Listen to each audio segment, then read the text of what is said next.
안녕하세요. 구독자 여러분 반갑습니다. 주식통입니다. 7월의 마지막 장 금요일. 이제는 반등이 좀 나와줄 법도 한데 결과적으로는 마이너스 3.5% 마감이 되었습니다. 시장도 도와주지 않았고 지지라인을 다져가는 이런 흐름에서 추가 하락은 더 아쉽게 느껴질 수 있겠습니다. 또 떨어지는구나 대수롭지 않게 넘기신 분들도 계실 거고 계속 계좌 상태 체크하시는 분들도 아마 계셨을 텐데 종가에 22,000원을 지켜주지 못하면서 마무리가 되었네요. 오늘 같은 장 한 발짝 물러나서 오히려 시장의 조정 관여하지 않았던 게 좀 마음은 더 편하지 않았을까 생각이 드는데 7월 한 달 동안 횡보만 하다가 결국 조정세로 마무리. 힘드실 수는 있지만 또 새로운 달, 좋은 흐름을 기대하면서 주말은 주식 생각 조금 내려놓으셨으면 좋겠습니다. 매번 말씀드리지만 두산중공업 저는 대선까지도 지켜볼 예정입니다. 여러분들도 앞으로 3분기, 4분기 실적에 따라서 주가가 어떻게 움직일지 32,000원 전 고점을 뚫고 어디까지 갈 수 있을지 궁금하신 분들 많으실 겁니다. 중장기 종목 선정하기 어렵다 하시는 분들 필히 영상 끝까지 시청 부탁드리고요. 구독과 좋아요는 저한테 큰 힘이 됩니다. 제가 나아가고자 하는 방향 소통하는 방송인 만큼 지금처럼 댓글 많이 남겨주시면 되겠습니다. 유튜브 아직은 부족한 거는 많지만 운 좋게도 유안타증권사 또 제휴를 맺게 되었는데 현재 유안타증권으로 거래를 하시거나 사용할 의사가 있으신 분들 주식톡 무료 정보 공유방에서 도움을 드릴 수 있습니다. 댓글에 나와 있는 제 번호나 1대1 카톡으로 문의 남겨주시면 되겠습니다. 두 가지 절차만 진행을 해주시면 되는데 어려우신 건 없습니다. 첫 번째로 계좌 개설, 요즘에는 5분 안에 스마트폰으로 쉽게 개설이 가능하고요. 계좌 유안타 있으신 분들은 안 만드셔도 됩니다. 두 번째, 담당자 설정을 주식톡으로 설정만 해주시면 유안타 사용할 때까지는 무료로 도와드릴 수 있습니다. 여기 보시면은 오늘자 이렇게 무료 정보방 또 실시간으로 두중에 대한 정보 공유라던가 춤의 타이밍도 말씀을 드렸고 하락하는 장 멘탈 관리도 좀 도와드리고 있습니다. 시장에 대한 상황 종목에 대한 호재나 악재, 제 생각들을 공유를 해드리고 있고 차주부터는 단기 종목들도 공유를 해볼까 합니다. 편하게 주식톡이라는 조력자가 옆에 생겼다라고 생각을 해주시면 좋을 것 같고 분명히 도움은 되실 겁니다. 많은 관심과 참여 부탁드리도록 하겠습니다. 그럼 구독, 좋아요 눌러주셨으면 영상 시작을 해보도록 하겠습니다. 요즘 들어서 두산중공업 참 어려운 시간을 이렇게 보내는 것 같습니다. 연속적인 반등 흐름은 고사하고 강한 양봉 흐름이나 플러스로 마감이 된 게 언제인지 참 답답한 모습인데요. 7월 달에도 박스권을 벗어나지 못하면서 6월부터 이렇게 시작이 되었었던 박스권 흐름, 여기에 지루한 횡보와 조정이 좀 이어졌는데 추세가 한번 꺾이니 바닥도 이탈을 했고 무섭게 저점을 낮춰가고 있는 모습입니다. 엉덩이가 제일 무거운 녀석이 오늘도 저점 기준으로 봤을 때 현재 상태에서도 봤을 때 상당히 많이 빠진 부분인데요. 시장에 많이 휘둘렸고 현재 원전 테마 또 오늘은 나와 주었지만 큰 관심 흐름이 없다 보니까 이해가 되는 부분도 있습니다. 하지만 너무 과도한 하락이 아니었나? 이런 생각도 해 보았습니다. 사실 시장도 급락을 했고 외인과 기관 장중에는 매도로 일관을 계속했죠. 개인들이 암만 매수를 들어왔다라고 해도 역부족이었다 이렇게 설명을 드릴 수가 있겠는데 시종일관 흐름 자체가 안 좋다 보니 멘탈을 잡고 계셨던 분들도 투자 심리 당연히 흔들릴 수밖에는 없었고 손실폭을 더 키워가면 어쩌나 이런 마음에 정리하고 나가신 분들도 분명히 계실 겁니다. 하지만 걱정만 한다라고 해서 그리고 여기서 나간다라고 해서 주가가 올라와 주는 것도 아니고 종목에 대해서 한탄만 한다고 해서 또 하락세를 멈추고 올라오는 것도 아니겠죠. 단기적으로 정리할 생각이 없다면 너무 걱정하지 않으셨으면 좋겠고, 지금 이렇게 하락하는 상황에서 또 못 참고 나가게 되면 종목과 시장에 지는 꼴밖에는 안 됩니다. 그럼 다른 종목에서 이런 똑같은 상황에 몰렸을 때 역시나 버티지 못하고 나가게 되면 계속 손실만 볼 수가 있겠죠. 나갈 때는 나가더라도 지금은 아니라고 생각을 합니다. 한번 이렇게 반등을 쳐주고 조금이라도 위에서 손실폭을 줄이는 게 무조건 이득이겠죠. 그렇다고 종목이 계속해서 떨어질 수도 없는 노릇이고, 아마 오늘 시장이 조금만 받쳐줬어도 플러스로 전환이 가능했을 거다라고 좀 생각을 합니다. 보통 시장이 1% 정도 이렇게 급락을 하게 되면은 개별 종목들은 2%에서 3% 빠지는 게 일반적입니다. 뭐 종가 기준 마지막에 조금 더 빠지기는 했지만 3.5% 그냥 빠질 만큼 빠졌다 라고 좀 생각해 주시면 좋을 것 같고요. 종목 자체는 시장에 많이 좀 흔들렸지만 우리라도 중심을 잡고 흔들리면 안 되겠습니다. 시장은 다시 올라오고 순환매, 수급이 좋아지면 또 반등 나올 수밖에 없다라고 생각을 하고요. 여기 보시면은 오늘 좀 나왔던 LNG 당진 수주 이렇게 좀 가져와 보았는데, 한때 하락폭을 좀 만회하면서 오늘 내려갔던 부분들을 다 상쇄하는 부분도 잠깐 있었습니다. 여기 보시면은 계약 금액 5,500억 그리고 매출액 대비 3.6% 정도에 해당한다. 계약 기간은 시작일이 23일부터고 종료일이 2025년 12월 31일 이렇게 좀 나와 있는데요. 애초에 나왔던 규모는 사실 거의 7천억 규모였죠. 금액이 예상보다는 조금 줄었던 모습이고, 계약 기간이 21년 7월 23일에서 종료일 2025년 12월 30일 이렇게 좀 나와 있는데, 애당초 7월 초에 두산중공업이 이 당진에 대한 수주를 낙찰받을 가능성이 크다라고 언론 보도를 때렸었고, 계약 시작일이 7월 23일로 나와 있는데 지금으로 치면 일주일 전이겠죠. 조금이라도 공시를 더 빨리 나오게 할 수는 없었던 건지, 아니면 수주 계약 일자가 어제 날짜로 되었기 때문에 그런지는 모르겠지만, 이렇게 시장이 안 좋을 때 호재거리 좋게 반응하기는 쉽지 않았습니다. 뭐 결과론적인 이야기지만 개인적으로는 이 부분에 대해서도 좀 아쉬운 부분은 있다라고 생각을 합니다. 어쨌든 한 번에 이 계약 금액 5,500억이 뭐 납입이 될지 아니면 분할로 뭐 계약 기간이 4년 정도 되기 때문에 분할로 주게 될지는 모르겠지만, 단비 같은 수주 분명 실적에는 도움이 될 수는 있겠습니다.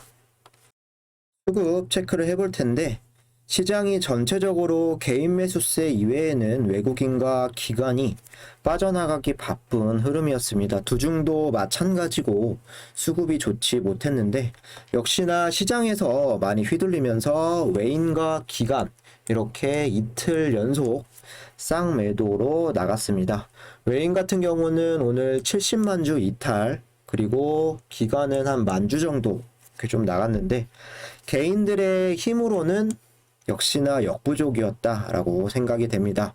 외국인 같은 경우는 이전에 3일 연속 이렇게 좀 들어오더니 더 많은 물량을 최근 3일 동안 쏟아냈고, 기관도 뭐 수량은 얼마 안 되지만 분명히 개인들한테 부담이 되었다는 건 팩트라고 볼 수가 있겠습니다. 이렇게 주가가 지지를 하지 못하고 떨어지는 상황에서 좀 개인들만 또 3일 연속 고군분투하고 있고, 기간이 조금이라도 좀 도와줬더라면 오늘 충분히 주가 방어가 될 수 있었을 텐데, 뭐 수급적인 부분 우리가 뭐 어떻게 할 수가 없겠죠. 수급 같은 경우는 몇 날, 몇 주 좋았다라고 한들 단 몇 분 만에 흐름 자체가 또 무너질 수 있는 게 수급 동향입니다. 이런 부분들을 고려해서 항상 매수나 매도하실 때는 분할로 접근하시라 이렇게 좀 말씀을 드리고 싶고요. 프로그램 매매 역시 좋을 수는 없었겠죠. 오늘 매도가 230만 주, 매수가 176만 주, 순 매수는 한 54만 주가량 이렇게 좀 빠져나갔습니다. 차트상 16일부터 이때가 되겠죠. 주가도 하락세가 이렇게 시작이 되었는데 프로그램 순 매수세 역시 꾸준하게 매도를 보여주고 있죠. 꼭 주가와 프로그램 매매 비례한다라고 볼 수는 없어도 뭔가의 반등 포인트가 필요해 보이는 건 사실입니다. 이렇게 간단하게만 체크를 해보고 오늘 주가 방향은 하방이었지만 안 좋은 내용들이 나와준 건 아니었습니다. 여기 보시면 두산중공업 지구촌 물 부족 해결사로 나선다. 해수 담수화 플랜트 사업 총력전 향후 5년간 330억 달러 발주 예상. 40년 동안 31개 사업 수행 노하우, 최고 기술력 바탕, 시장 선도, 포부. 해수 담수화 플랜트 사업에 적극적으로 나서고 있다. 40년간 쌓아온 노하우를 바탕으로 시장을 선도해 나간다는 전략이고요. 기후변화로 전 세계 물 부족 현상이 심화되면서 해수 담수화 시장이 급성장. 향후 2025년까지 전 세계에서 약 330억 달러 하나로 38조 원 규모 해수 담수화 시장이 조성될 것으로 전망. 최근 역대 최악의 폭염으로 북미, 서부 지역을 덮친 가운데 미국에서는 이미 가장 큰 호수인 미드호 수위가 빠르게 낮아지고 있다. 8월부터 1단계 물 부족 사태를 선포해 조치를 취해야 할 예정이다. 국내 같은 경우도 수자원 점점 감소하고 있는 추세다. 올 1분기 같은 경우도 사우디아라비아를 통해서 해수 담수화 플랜트 8천억 규모 또 수주를 진행을 했었고 원전에 못지않게 또 해수 담수화 플랜트 탄탄한 기술력과 경쟁력 또한 가지고 있습니다. 세계 시장 점유율 이렇게 16%로 두산중공업이 1위를 당당히 차지하고 있고요. 이전 중동에 원전도 안전하게 건설을 해 주었고 해수 담수화 플랜트 같은 경우도 2016년에 쿠웨이트, 17년에 사우디, 또 18년에 오만 등등 해서 중동에서 두산중공업에 대한 인지도와 기업 선호도는 상위권 수준이라고 보시면 될 것 같습니다. 또한 미국 뉴스케일 파워와 협력을 한 이유도 SMR 수소 생산뿐만 아니라 해수 담수화 이 부분도 무시할 수 없는 부분인데요. 좀 이어서 보시면은 원전 녹색 에너지 여부 EU 결정을 지켜봐야 한다. 한 장관은 탈원전 지적에 대해서 말을 아꼈다. 정치적으로 워낙 첨예한 이슈인데다 신중할 수밖에 없다. 최근 EU 내 원전 논의를 주목을 하고 있다.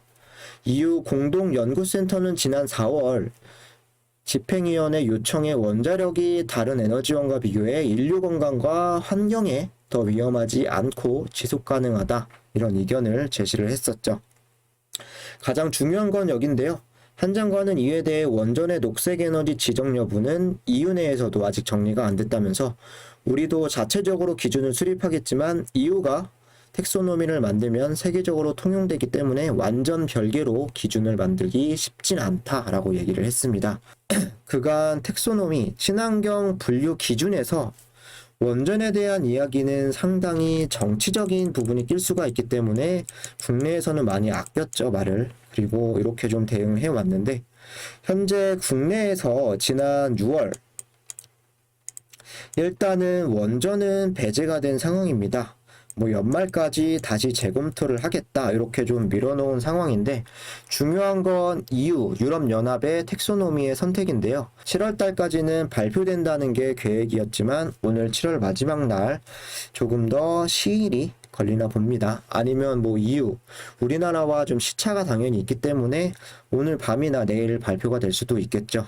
어쨌든 EU는 거의 긍정적으로 원전을 포함될 것으로 예상이 되는 가운데 환경부 장관이 EU의 결정을 배제하지 못할 것이다. 이렇게 이야기를 했습니다. 오늘 기사는 아니고요. 한 2, 3일 정도 지난 기사인데 아주 이야기 드렸던 것처럼 현재는 포함되어 있지는 않지만 미국도 이제 텍소노미에 원전을 추가시켰죠.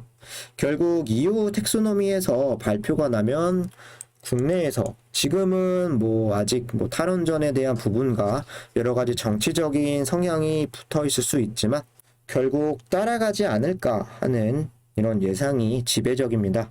그렇게 된다면 원자력 산업이나 탈원전 기조의 변화는 분명히 생길 것으로 생각이 들고요. 시간이 지날수록 우리에게 그리고 두산중공업에게 좀 유리하다라고 볼 수가 있겠습니다. 여기에 ESG, 두산중공업뿐만 아니라 두산그룹도 상당히 좀 관심을 보이고 있고 등급 자체도 상당히 높죠. A 등급을 가지고 있는데 이런 부분과 원전, 해상풍력, SMR, 가스터빈, 수소 등등등 정말 장기로 본다라고 했을 때는 좋다라고 밖에 할 말이 없는데요. 단기적인 이런 흐름에 힘들 수는 있겠지만 더 길게, 더 멀리 보면서 큰 수익, 좋은 날을 기대해 보도록 하겠습니다. 간단히 차트 이야기하고 좀 마무리하도록 할 건데 기술적으로 그냥 딱 봐도 추세는 많이 좀 이탈이 되어 있는 상황이고 좋은 모습은 아닙니다. 어제 말씀드렸던 22,000원 그리고 21,800원까지도 오늘 지지가 안 되면서 기어코 60일선까지 좀 내려와 있는 모습입니다. 단기간에 되돌릴 수 있는 양봉 흐름이라도 이렇게 좀 나오면 좋겠지만 기대할 건 기술적인 반등 정도? 눌렸던 반발 매수세가 세게 나와줘야 한다라고 생각을 합니다. 뭐 적어도 23,000원까지는 회복하는 자리까지 좀 나와줘야 하는 부분이고요. 역시나 변수는 시장의 흐름입니다. 다음 주 흐름도 어찌 될지는 예측 불허가 되겠습니다. 추가 매수 같은 부분은 오늘 이렇게 떨어지지 않고 좀 양봉의 흐름을 이렇게 좀 나왔다라고 하면 해볼 법도 했지만 일단은 다음 기회로 추매는 미뤄야 할 것 같습니다. 시장이 이렇게 하락을 하는 상황에서 나는 어떻게 해서든 수익을 보려고 하는 것보다는 이런 시장의 조정을 이해하고 충분히 준비해서 더 저렴한 가격에서 비중을 확대해 나가는 전략으로 이 종목은 좀 대응을 해 나가야 하겠습니다. 텔레그램을 통해서 실시간으로 이런 부분들을 잡아드리니까 대응하기 어려우신 분들은 댓글에 나와 있는 번호나 카톡으로 문의 주시면 되겠습니다. 이상으로 금일 영상은 이 정도로 마무리하도록 하고 내용이 유익하셨다라고 하시는 분들은 구독과 좋아요 한 번씩 부탁드리도록 하겠습니다. 주말은 주식에 대한 생각, 부담 잠시 내려놓으시고 다음 주에 다시 인사드리도록 하겠습니다. 감사합니다.